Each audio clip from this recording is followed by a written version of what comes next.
cutting ahead to over here so you guys don't have to watch that, we have a Titan Dark Gaia mook with a whole bunch of wizards. Joy. Ow.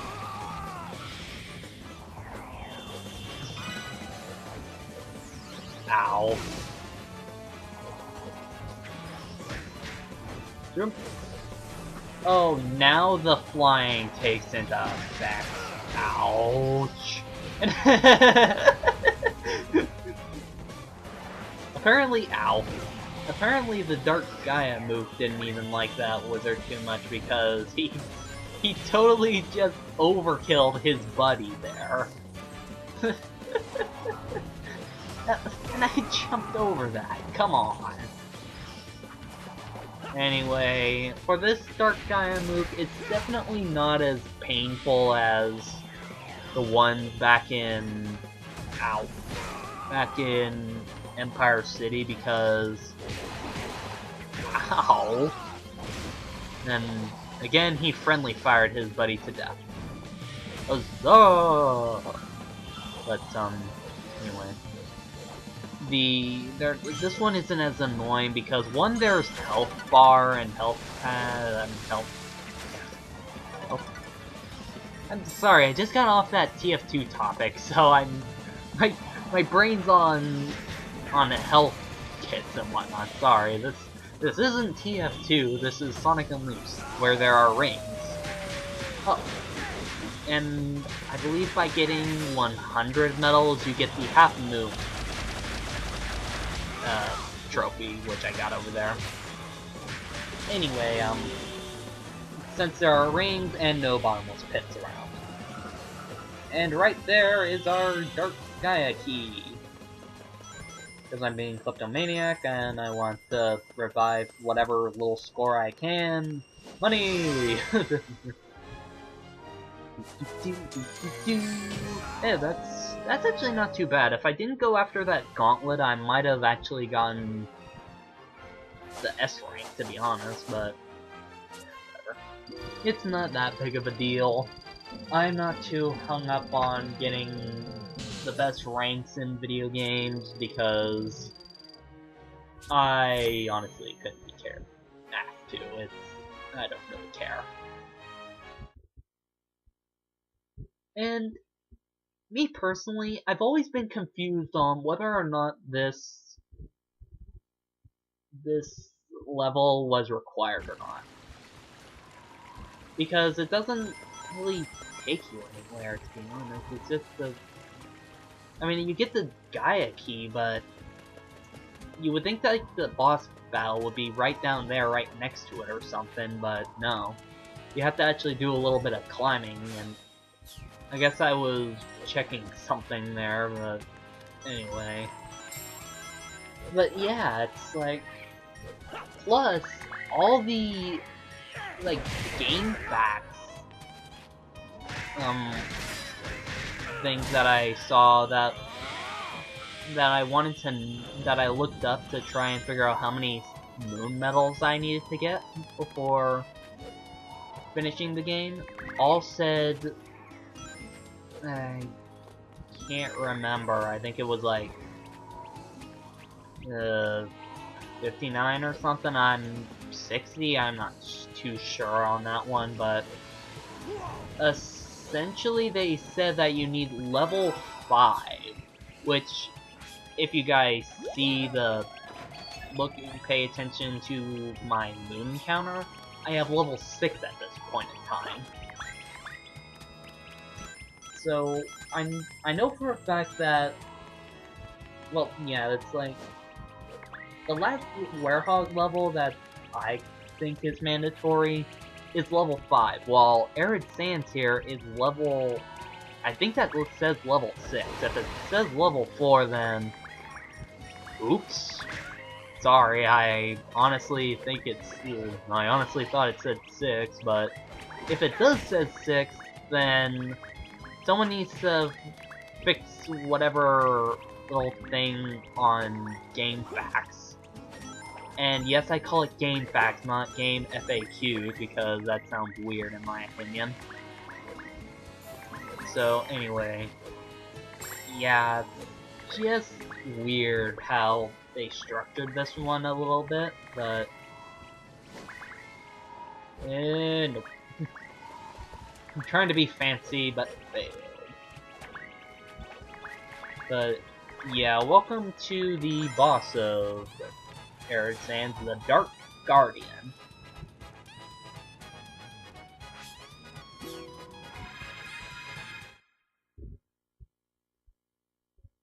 That sounds familiar. I mean, I know that there's in video games, there's always, that's one of the video game tropes is darkness and dark magic and blah blah blah, but that just sounds a little familiar, too familiar. Like, is that a class in a video game that I'm thinking of? But anyway, the Dark Guardian here, he's a glorified mook. Looks like I can push this box thing. Okay, so what you need to do is, first of all, if you're like me, you grab all the medals, because some of them are fairly easy to grab, and you don't want to be dorking around with them. Ow. Okay, so here's the gimmick with the Dark Guardian. Sonic, what if you took the boxes? So he summons more mooks to help him out, which you can easily take down. And they pretty much push the blocks back. Now the trick with this boss is, you can knock him down, but he'll always get back up. So, say if I start punching him, after like 30 seconds of him being knocked out, he'll regain that health and he'll be back in the fight. However, if you do these little block pushes, boom! And it does major damage to him. Now, this is me kind of forgetting what to do because it's been a while. And to be honest, this is essentially a block pushing puzzle, but yeah, the statue in the back there, it basically revives him after X amount of time. Ow. Stupid shockwaves. Ow. He Crash Bandicooted. How dare he? But yeah, the trick with this boss is, if you want to, like, basically push the blocks as fast as you can, and if this guy gets annoying, beat the crud out of him so he gets knocked out. Then start pushing the blocks.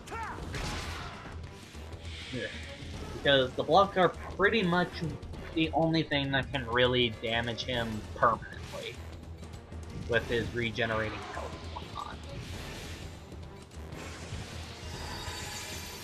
Luckily, he takes... This isn't really too bad of a fight. To be honest, the Dark Murray, whatever it is, fight, that gave me more trouble on my first time than this. But, yeah. Now here I get kind of in a bit of trouble because of the positioning and timing of the... Watch this. Ow. Ow. Ow. Stop. Ow. So I get kind of stuck behind the fence, and I need to wait for that to go down, and I get stunned while it's going down, and ow. It came back up so fast that I couldn't do anything about that. And then that gets pushed up, so now I can't even attack the ow. I'm just getting beat up in this fight. It's painful. Ow. Seriously, what is that? An electric fence or something? Jeez. That doesn't even look like barbed wire or something. What is this guy's deal? Go away! Thank you. Come on, go down so I can push this. Come on, can I make it? Can I make it? Can I make it? Go! Move around! I don't know why they felt the need to do that. Ow. Would you stop that? Take your death like a man. But, yeah, I honestly don't know like what the real deal with this is. It's not really that painful, and why isn't he dead? His health bar is gone. He should be dead. Really? That little chunk of health, he had to regenerate. So just beat the crud out of him and he goes down. I know little girls who are better with a hammer than you. Well, one I love that. I really, really love that line right there. Not so bad. Yes, I did kind of poorly on time and whatnot, but I love that little reference how Sonic actually mentioned Amy and her hammer. I thought that was really funny the first time I saw that.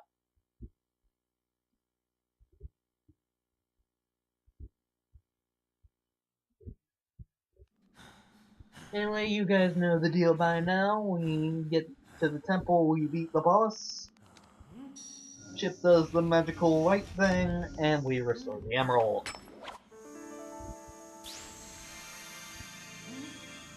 And what color is it today?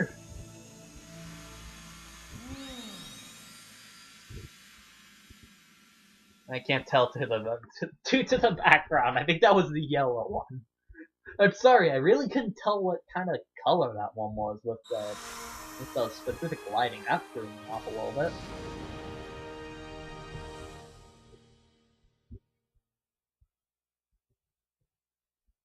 Woohoo! Oh yeah, that was the yellow one. Okay. So yay, we only have 2 more emeralds to go. So that only leaves the... So, we're honestly wrapping up here, guys. I mean...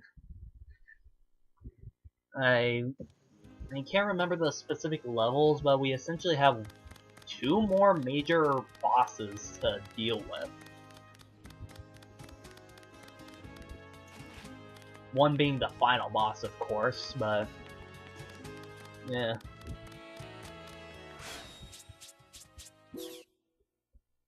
Okay, now, I believe I'm showing off this guy. Yes, not that guy, this guy. Yes, I am. So, remember that T side quest that I was talking about? How there's like one specific T that you can find in every hub world? This is the guy you turn them into, so... Although, unfortunately, you don't start this side quest until you... what is it called? Exercise? You do the exorcism quest on him. You exercise him. You make him do push-ups and squats. But on all seriousness, yeah, what you basically do, you need to do the exorcism side mission on him, so that it basically brings back his pep in his step and make him cheery and want to travel around the world. Anyway, I guess next time we will go to Empire City and actually complete the level and go up and down and all around. See you guys next time.